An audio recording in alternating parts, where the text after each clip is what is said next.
Friend, welcome to Nivan math academy. आज का हमारे पास टॉपिक है सम रिजल्ट्स इन टोपोलॉजीज। ठीक है, जैसा कि हम इसके 2 रिजल्ट ऑलरेडी कर चुके हैं, आज की इस वीडियो में हम करेंगे इसका 3rd रिजल्ट। ओके, और रिजल्ट बताने से पहले मैं कुछ इंपॉर्टेंट चीज बताना चाहूंगी जो कि हमारे पास इसमें यूज होगा। इन ऑल टोपोलॉजीज की बात कर रहे हैं। अगर हम टोपोलॉजीज जितनी भी अब तक हमने पढ़ी है, कौन कौन सी पढ़ी है?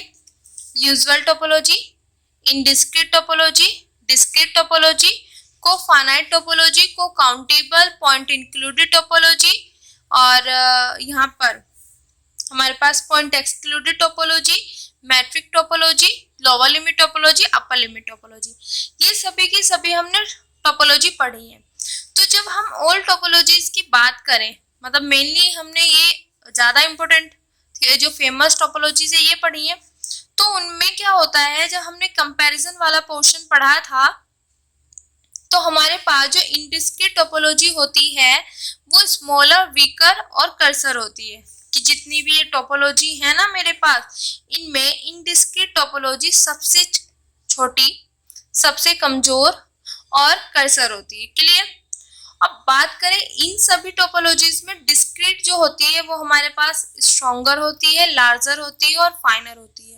तो ये बहुत ज्यादा इंपॉर्टेंट रिजल्ट है कि अगर आपसे इन फ्यूचर कभी कोई पूछे कि टोपोलॉजी में सबसे ज्यादा स्ट्रॉन्गर टोपोलॉजी कौन सी है, तो आप बोलोगे डिस्क्रीट टोपोलॉजी।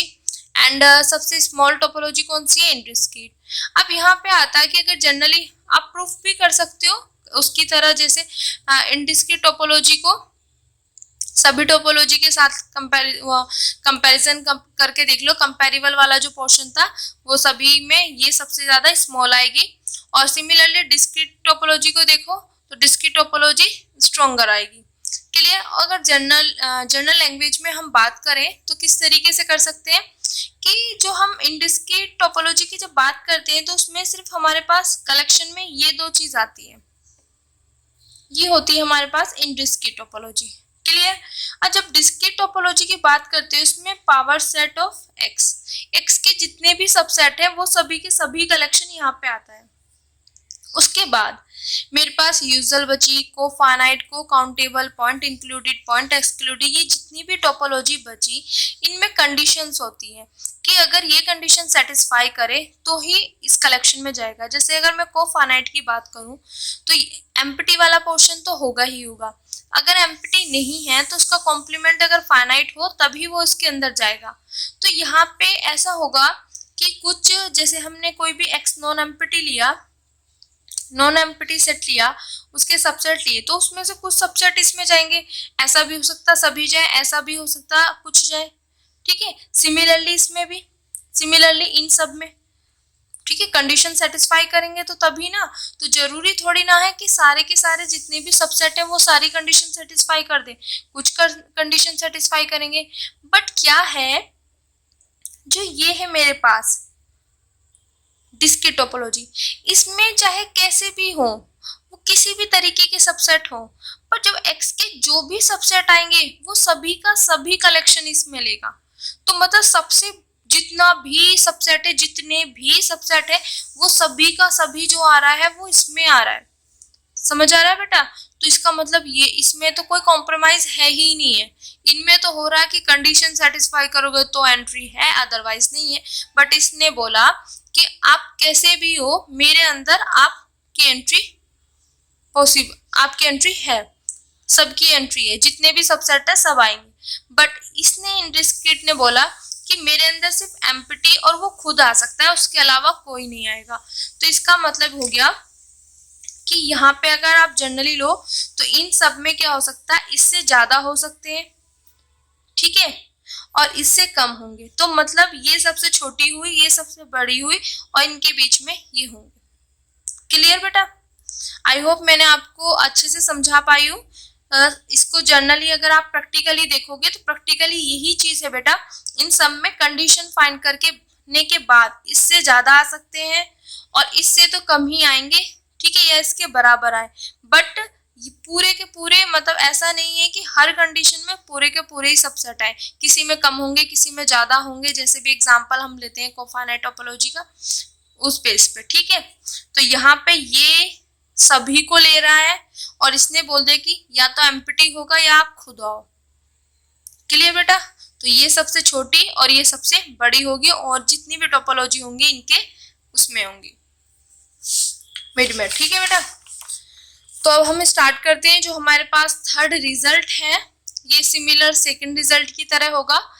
इसमें क्या है, जो हमने टोपोलॉजी की बात करी है वो क्या है, को काउंटेबल टोपोलॉजी। ठीक है बेटा? And discrete topology. जैसे हमने वहां पे बात करी थी इनडिस्क्रीट डिस्क्रीट फर्स्ट में, सेकंड में कोफाइनाइट डिस्क्रीट। अब यहाँ पे हम बात करें को काउंटेबल टोपोलॉजी और डिस्क्रीट की। इफ एंड ओनली इफ का केस है अगर x इज काउंटेबल। अगर कहीं पर भी हमारे पास x काउंटेबल आ जाता है तो हम कह सकते हैं कि हमारे पास जो काउंटेबल टोपोलॉजी है ना वो डिस्क्रीट के इक्वल हो जाएगी। समझ आई बेटा बात? अगर काउंटेबल है, काउंटेबल टोपोलॉजी जो है वो डिस्क्रीट के इक्वल कब होगी, जब वो काउंटेबल हो। तो यहाँ पे इफ एंड ओनली इफ का केस है, अगर ये है तो ये होगा, ये है तो ये होगा। क्लियर? और को काउंटेबल टोपोलॉजी को हम किससे डिनोट करते हैं, टाउ 4 से, और डिस्क्रीट को टाउ 2 से। तो वो इस तरीके से भी दे सकता है कि tau 4 equal to tau 2 if and only if x is countable. Clear बेटा? अब यहाँ पे हमने देख लिया है कि अगर x सिंगलटन होगा तो हमारे पास जो इनडिस्क्रीट है वो डिस्क्रीट के इक्वल हो जाएगा फर्स्ट में। अगर x फाइनाइट होगा तो कोफाइनाइट डिस्क्रीट के इक्वल, काउंटेबल होगा तो को काउंटेबल डिस्क्रीट के इक्वल। ठीक है? तो अब हम इसका प्रूफ करते हैं। अब यहाँ पे इफ एंड ओनली इफ का पोर्शन है तो इफ एंड ओनली इफ में क्या होता है, दो पार्ट में हम करके चलेंगे। फर्स्ट में ये लेके चलूंगी काउंटेबल होगा, देन ये प्रूफ करूंगी। सेकंड में मैं ये लेके चलूंगी ये वाला पोर्शन और ये प्रूफ कर दूंगी। क्लियर? और यहाँ पे देखो मैंने मान लिया कि x क्या है मेरे पास, काउंटेबल। फर्स्ट पार्ट में लेके चल रहे, प्रूफ मुझे ये करना है। अब देखो इन दोनों को इक्वल प्रूफ करना है, तो इक्वल प्रूफ करने के लिए मुझे प्रूफ करना है टाउ 4 को टाउ 2 के इक्वल। तो इसका मतलब मैं जब भी किसी दो सेट ये इस तरीके से इक्वल प्रूफ करते हैं तो हम क्या करते हैं, ए कंटेन हो जाए बी में और बी कंटेन हो जाए ए में। अगर ये दोनों कंडीशन हो जाए तो हम ये लिख सकते हैं। सिमिलरली हम यहाँ पे करेंगे, अगर टाउ 4 कंटेन हो जाए टाउ 2 में और टाउ 2 कंटेन हो जाए टाउ 4 में, मतलब एक बार ये इसके अंदर चला जाए एक बार ये इसके अंदर, तो यहाँ पे ये इसके अंदर और ये इसके अंदर। ठीक है बेटा? तो अब क्या करना है वो देखते हैं। ठीक है? तो मैंने क्या किया, जैसे इसमें किया था हमने, इससे वाले पहले एग्जांपल में किया था x का मैं कोई भी एक नॉन एम्प्टी सेट, मतलब a क्या हो गया मेरे पास नॉन एम्प्टी और किसका सबसेट है x का। तो मैं यहाँ पे x का कोई भी एक नॉन एम्प्टी सबसेट ले लिया। अब देखो सबसेट लिया, x का सबसेट मतलब टाउ 2 क्या होता है मेरे पास, पावर सेट ऑफ x के जितने भी सबसेट होंगे वो सभी के सभी टाउ 2 में जाते हैं। और यहाँ पे मैंने x का सबसेट ले लिया a, तो ये कहाँ जाएगा, टाउ 2 से बिलोंग करेगा। इतना क्लियर बेटा? ठीक है? यहाँ से अब a क्या है मेरे पास, यहाँ पे ये चीज लिखी हुई है, a is any subset of x। ये बोल सकते हैं हम कि a मेरे पास कोई भी नॉन एम्प्टी सबसेट है ऑफ x का, या a नॉन एम्प्टी, इस तरीके से लिख सकते हो। और जब सबसेट x का होगा तो वो बिलोंग कर जाएगा टाउ 2 से। इतना क्लियर बेटा? अब देखो ये कैसे लिखा हुआ है पूरा। मैंने उसमें फर्स्ट रिजल्ट में, जब सेकंड रिजल्ट में आपको बताया था कि अगर x मेरे पास क्या होता है, फाइनाइट होता है, वहां पे ये चीज था। ठीक है? तो वहां पे फाइनाइट के लिए था, मैं वो दूसरा बताती हूँ। यहाँ पे सबसे पहले हम उसका कर लेते हैं कि मतलब कॉम्प्लीमेंट और उसका पोर्शन कर लेते हैं, सबसेट वाला पोर्शन फिर बताते हैं। अगर ए में कोई भी नॉन एम्प्टी सबसेट ले रही हूँ x का, ठीक है, तो इसका कॉम्प्लीमेंट भी क्या होगा, सबसेट होगा x का। इतना क्लियर है? वहां पे क्या था, फाइनाइट था, यहाँ पे क्या है, काउंटेबल। तो यहाँ पे ये है कि x का जो भी सबसेट होंगे काउंटेबल सेट का, कोई भी काउंटेबल सेट है उसके सबसेट भी क्या होते हैं, काउंटेबल होते हैं। तो वही चीज यहाँ पे लिखा हुआ है। समझ आया बेटा? या हम उस तरीके से लिखें, एक मिनट, ये मेरे पास x है, ये मैंने इसका एक नॉन एम्प्टी सेट ए ले लिया, तो जो ये रिमेनिंग पोर्शन बचा मेरे पास, इसको छोड़ के, होल को छोड़ के, होल ही मान लो सबसेट मैंने समझाने के लिए, ये कॉम्प्लीमेंट बचा। तो क्या है, ए क्या है, सबसेट है एक्स का, जो कि क्या है मेरे पास, नॉन एम्प्टी।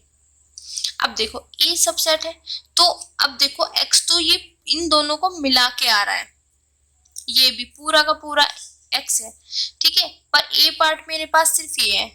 तो अब इसमें से एक्स में से ये निकल गया, तो मेरे पास ये वाला पोर्शन भी तो सबसेट बचा। सोचने वाली बात है ना, सबसेट क्या होता है बेटा, छोटा होता है, सेट का छोटा पोर्शन, ठीक है। तो यहाँ पे देखो ये वाला मैंने निकाल दिया इसमें से, तो ये वाला पोर्शन बचा, बट x मेरे पास क्या होता है, ये पूरा मिला के x बनता है, इसमें से मैंने ये निकाल दिया a, तो मेरे पास ये वाला पोर्शन, ये सोचो यहाँ पे a नहीं है, तो मेरे पास ये बचा, तो ये भी तो सबसेट है, इससे छोटा ही तो है, ठीक है। तो अब क्या है, x यहाँ पे मेरे पास काउंटेबल है, तो काउंटेबल जो सेट होते हैं उनके जो सबसेट होते हैं वो भी काउंटेबल होते हैं। तो यहाँ से मेरे पास आ गया, अगर x काउंटेबल है तो उसका जो सबसेट बनेगा यहाँ पे वो भी क्या होगा, काउंटेबल होगा। क्लियर, ओके बेटा। अब यहाँ पे लिखा हुआ कि a बिलोंग्स टू टाउ 4, क्यों, क्योंकि बेटा मैंने बताया था टाउ 4 क्या होता है, को काउंटेबल टोपोलॉजी। तो को काउंटेबल टोपोलॉजी में x के वही सबसेट जाते हैं, आइदर एम्प्टी, सॉरी एम्प्टी आएगा बेटा, ये नॉट इक्वल नहीं है, इक्वल टू एम्प्टी, और उनका कॉम्प्लीमेंट क्या हो, काउंटेबल। क्लियर, x के वो सबसेट या तो एम्प्टी हो, एम्प्टी नहीं है तो उनका कॉम्प्लीमेंट काउंटेबल हो। तो सिंपल सी चीज है, यहाँ पे जो मेरे पास a है वो नॉन एम्प्टी है, तो ये वाला पोर्शन तो होगा ही नहीं, तो इसका मतलब ये वाला आइदर में या तो ये है या ये है। अब ये है नहीं, तो इसका मतलब कॉम्प्लीमेंट काउंटेबल है, तो ये a कहाँ चला जाएगा, टाउ 4 में। तो वही चीज हमने यहाँ पे दिखा दी कि इसका कॉम्प्लीमेंट काउंटेबल है, तो a चला जाएगा टाउ 4 में। बट मैं यहाँ पे एलिमेंट किसका लेके चली थी, टाउ 2 का, और चला गया टाउ 4 में, तो इसका मतलब क्या है, टाउ 2 कंटेन हो जाएगा टाउ 4 में। और यहाँ पे लिखा हुआ है कि जो ये a मैंने यहाँ पे चूज किया था टाउ 2 से, वो आर्बिट्रेरी, क्यों, देखो बेटा जैसे भी मेरे पास x के सबसेट हैं, बहुत सारे सबसेट हैं, तो उनमें से मैंने कोई एक चूज कर लिया ना, आर्बिट्री। अब यहाँ पे जैसे मैंने A चूज किया, मैं B चूज करूंगी, C चूज कर लो, कोई सा भी सबसेट चूज कर लो, पर सब में कंडीशन सेम ही होगी। तो आर्बिट्री का मतलब ये है कि अगर इसके लिए पॉसिबल है तो इसके जितने भी अगर मैं सबसेट लूँ, x के जो भी सबसेट इस तरीके से लूंगी तो वो सभी के लिए एप्लीकेबल है। इतना क्लियर हो गया। तो मेरे पास एक रिजल्ट आ गया, और मैंने अभी ये वाला रिजल्ट आपको बताया था कि डिस्क्रीट टोपोलॉजीज, जितनी भी टोपोलॉजी, इन सब में टोपोलॉजी में स्ट्रोंगर होती है। अगर डिस्क्रीट टोपोलॉजी स्ट्रोंगर होती है, और यहाँ पे को काउंटेबल की बात चल रही है, तो को काउंटेबल जो है इसके अंदर कंटेन होगी, क्योंकि स्ट्रोंगर फाइनल आंसर के लिए हम कंपेरेबल वाला पोर्शन देखते हैं, तो कंपेरेबल में ये वाला पोर्शन आता है, तो ये तभी तो स्ट्रोंगर कहलाएगी इससे, ठीक है। तो ये जितनी भी टोपोलॉजी है, ये इनमें सब में को सॉरी डिस्क्रीट टोपोलॉजी स्ट्रोंगर है। स्ट्रोंगर का मतलब है कि जो और टोपोलॉजी है वो उसके अंदर है, ठीक है। तो ये चीज हम जानते हैं, we know that tau 4 contain in tau 2। तो this is equation number first, ये इसमें कंटेन हो रहा है, और यहाँ से ये इसमें कंटेन हो रहा है। ये दोनों चीज हमें लानी थी, वो हम ले आए हैं यहाँ पे। तो बाय फर्स्ट एंड सेकंड से ये दोनों इक्वल हो जाएंगे, यही हमें फर्स्ट पार्ट में प्रूफ करना था। क्लियर। अब हम नाउ अब स्टार्ट करते हैं हम part number second. Part second में हम क्या करेंगे कि ये लेके चलूंगी मैं, और x को काउंटेबल प्रूफ करूंगी। ये भी सिमिलर इसी तरीके से है जैसे हमने सेकंड रिजल्ट किया था। तो अब देखो इसमें बेटा, मैं लेके चली कि टाउ 4 इक्वल टू है टाउ 2 के। अब मुझे प्रूफ करना है कि x क्या है, काउंटेबल है।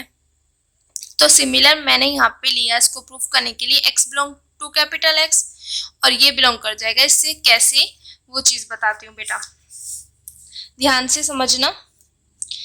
मैंने ले लिया ये जो मेंबर है, ये एलिमेंट जो है ये एक्स का एलिमेंट है, तो मतलब इस सेट के अंदर होगा, और एक एलिमेंट मैंने एक्स्ट्रा ले लिया समझाने के लिए, ठीक है।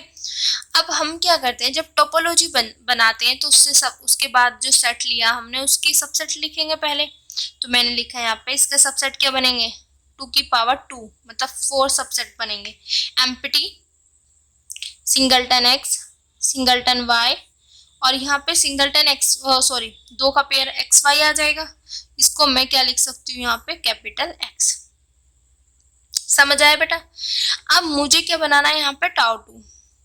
अब जब मैं इसके टाउ 2 बनाऊंगी तो टाउ 2 मेरे पास क्या होता है, discrete topology means power set of x, means जितने भी एक्स के सबसेट है उन सभी का सेट बना दो। तो सेट का साइन होता है ये, तो एक्स के जितने भी सबसेट है वो यहाँ पे हम रख देंगे। इसमें कोई कंडीशन नहीं है, इसमें क्या है, तुम जैसे भी हो सीधा मेरे अंदर आपकी एंट्री है, इसमें कोई रिस्ट्रिक्शन नहीं है, ठीक है। समझ आ गया, सभी के सभी इसके अंदर जाएंगे। अब देखो बेटा, ये एक्स बिलोंग कर रहा है कैपिटल एक्स से, ठीक है। जब मैंने टाउ 2 बनाया, मतलब डिस्क्रीट टोपोलॉजी बनाई, तो ये सिंगलटन एक्स बिलोंग कर गया टाउ 2 से। तो इसका मतलब क्या है कि अगर मैं एक्स के अंदर, अगर कोई भी एलिमेंट एक्स के अंदर है तो ये वाला सिंगलटन बिलोंग करेगा टाउ 2 से, बाय दिस एग्जांपल। समझ आ गया ना बेटा, ठीक है। अब देखो टाउ 2 जो है वो इक्वल किसके, टाउ 4 के, तो यहाँ पे ये इसके इक्वल है ना, तो टाउ 2 की जगह मैं रख दूंगी टाउ 4, रख दिया। अब ये क्या है मेरे पास, मैंने आपको बताया था कि एम्प्टी के 2 ही साइन होते हैं, दिस और दिस, इसके अंदर कुछ ना हो, ये एम्प्टी के साइन होते हैं। बट यहाँ पे क्या है, इसके अंदर कुछ है, तो इसका मतलब ये नॉन एम्प्टी है। अब ये नॉन एम्प्टी है और ये टाउ 4 से बिलोंग कर रहा है, तो टाउ 4 में वही सेट एक्स के वही सबसेट जाते हैं, या तो एम्प्टी हो, एम्प्टी नहीं है तो उनका कॉम्प्लीमेंट काउंटेबल होना चाहिए, ठीक है।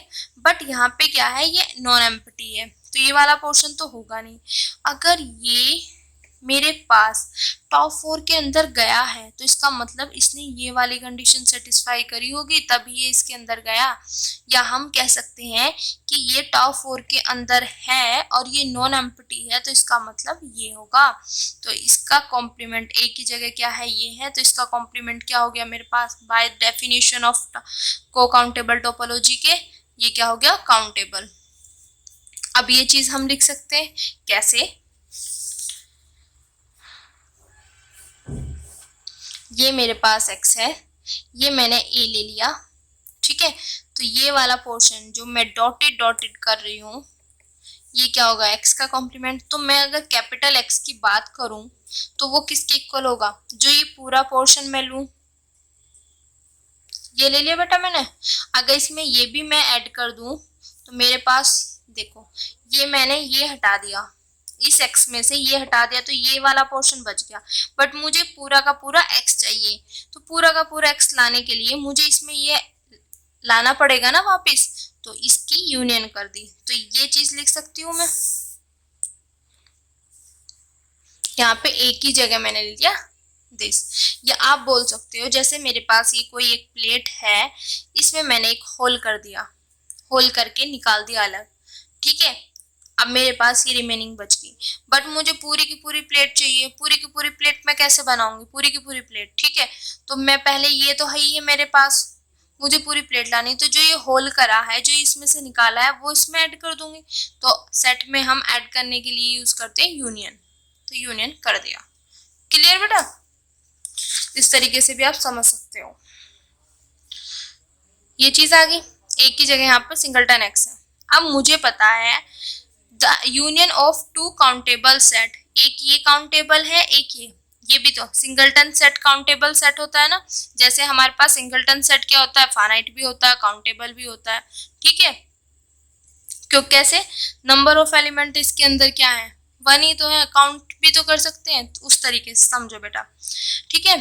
तो ये मेरे पास काउंटेबल, यहाँ पे प्रूफ कर दिया हमने, ये हमें पता है ये भी काउंटेबल, तो union of two countable set की क्या होगी, अगेन काउंटेबल। अगर इसके ये पूरा का पूरा काउंटेबल है तो इसके किसके इक्वल है, एक्स के, तो एक्स भी तो काउंटेबल हो जाएगा। और यही हमें सेकंड पार्ट में प्रूफ करना था कि अगर मेरे पास X tau 4 equal to tau 2 के, तो एक्स क्या हो जाएगा, काउंटेबल। तो यहाँ पे हमने अपना रिजल्ट नंबर 3 प्रूफ कर दिया कि अगर मेरे पास कहीं पर भी एक्स काउंटेबल है तो मैं लिख सकती हूँ दिस, अगर कहीं पर ये लिखा हुआ है तो मैं बोल सकती हूँ एक्स काउंटेबल।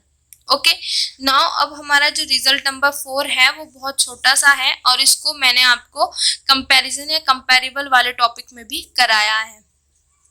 हमें यहाँ पे प्रूफ करना है कि टाउ 3 मीन्स टाउ 3 का मतलब यहाँ पे है मेरे पास कोफानाइट। मैंने यहाँ पे फानाइट लिखा हुआ है डायरेक्ट, तो इसको लिख सकते हैं आप कोफानाइट टोपोलॉजी। और ये क्या होता है मेरे पास, को काउंटेबल टोपोलॉजी। क्लियर, अब तक आपको ये पता चल गया होगा। Tau 3 means cofinite topology, tau 4 means cocountable. तो इन्होंने यहाँ पे बोला हुआ है कि जो कोफानाइट टोपोलॉजी होती है वो कंटेन होती है को काउंटेबल टोपोलॉजी में। तो अब जब हम कंटेनमेंट वाली बात करते हैं तो मैं इसका एक मेंबर लेके चलूंगी और इसमें कंटेन करा दूंगी, मतलब इसमें बिलोंग करा दूंगी, तो ये इसमें कंटेन हो जाएगा। तो मैंने यहाँ से एक आर्बिट्रेरी मेंबर लिया ए टाउ 3 से, ठीक है। अब ये मैम जो ये है ये एम्प्टी भी हो सकता है, नॉन एम्प्टी भी। अगर ये एम्प्टी हुआ तो ए बिलोंग कर जाएगा टाउ 4 में। क्यों, क्योंकि मेरे पास जो को काउंटेबल की डेफिनेशन होती है उसमें एम्प्टी भी तो होता है, एम्प्टी भी तो कंसिस्ट, अगर एम्प्टी है तो वो भी तो बिलोंग कर जाएगा टाउ 4 से, ठीक है। तो वही चीज है, आ गया। तो यहाँ से मेरे पास प्रूफ हो गया, मैं इसका एलिमेंट लेके चली टाउ 4 में पहुंचा दिया, टाउ 3 कंटेन हो जाएगा टाउ 4 में। ओके, अगर ए मेरे पास नॉन एम्प्टी आता है तब क्या होगा। अब देखो इसमें मैं एक चीज बताना चाहूंगी बेटा, यहीं पे बता देती हूँ। इसमें देखो ये मेरे पास क्या टाउ 4 है, टाउ 3 में भी क्या होता है, एक्स के वो सबसेट आते हैं आइदर ए एम्प्टी हो और उनका कॉम्प्लीमेंट फाइनाइट, यहाँ पे काउंटेबल की जगह फाइनाइट आता है। अब देखो समझने की कोशिश करना, टाउ 3 का मेंबर लेके चलेंगे कैसे, क्योंकि जो हम कंटेनमेंट वाली चीज दिखाते हैं ए कंटेन करा बी में, तो इसका मेंबर लेके चलो मैं इसमें पहुंचा दूं, ये मेरे पास मेन टारगेट होता है, ठीक है। तो मैंने वो चीज कर लिया। अब देखो ए नॉन एम्प्टी होगा, अगर ए जो मैंने यहाँ पे लिया है इसका मेंबर, अगर वो नॉन एम्प्टी, एम्प्टी के केस में तो प्रूफ हो गया ना, अगर नॉन एम्प्टी है। अब देखो ए किससे बिलोंग कर रहा है, टाउ 3 से, नॉन एम्प्टी है, तो आइदर का मतलब या तो ये हो या ये हो। अब एम्प्टी तो है नहीं तो ये वाला केस तो खत्म। यहाँ पे देखो बेटा ए किस में जा रहा है, टाउ 3 में, तो बेटा वो टाउ 3 में तभी तो गया होगा अगर वो नॉन एम्प्टी है, उसने ये कंडीशन सेटिस्फाई करी होगी। जब तक ये कंडीशन सेटिस्फाई नहीं करेगा वो टाउ 3 के अंदर जाएगा ही नहीं। तो इसका मतलब अगर ए नॉन एम्प्टी है और टाउ 3 से बिलोंग कर रहा है तो उसका कॉम्प्लीमेंट क्या होगा, फाइनाइट होगा।